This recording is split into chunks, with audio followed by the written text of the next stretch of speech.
misafidy lakatsona azo lakaloaka dirandrano tobotsy afaka limagnano bombolo velitsiko ialapao za edy mahaza midy lakatsona azony tsisy ikoragna za zegny agnambara za zegny efa maro raha mandeha agnatin'ny petrony menime lakaloaka izy lakaloaka tsisy ampilaka zay tady ihany izy nagnamboatraky dolony izy indroagny nandeha tandalagna ladiniky tsy tsara aminay anay midriky miboaka kabaro zegny makota tsy solution nga miaraka amy lakaloaka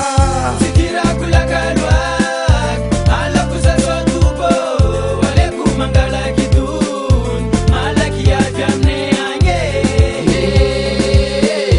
malakilaky avy aminay agny aleko mangalaky dony wasala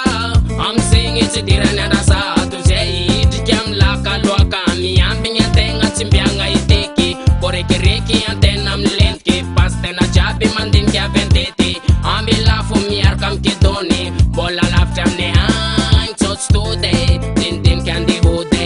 miaraka amy lakaloaka filingy tsy tafaboaka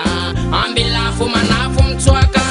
tsy tirako lakaloaka alako za sotobo aleko mangalaky dony malaky avy aminay agny malakilaky avy aminay agny ty misy afta tsipy amitsika amy tanàna ty misy koragna andeha amitsika amy tanàna mba mahaiza misafidy tso mahazo lakaloaka kidony ndraiky ratsy fa mahavy atany lavitry atsika olombelo koa mahaiza koa mandiniky zay koragna mba anjaranao mandiniky kidony ambela eo lakaloaka ambela eo aiany alaigna aiany tsy alaigna mba mahaiza misafidy raha mbo antenegna kazasety loatra anao miresaka bikabika kidony ndraiky ratsy fa mavita ko any vitany zay koragna mba anjaranao mandiniky tsy tirako lakaloaka alako za sotobo aleko mangalaky dony malaky avy aminay agny malakilaky avy aminay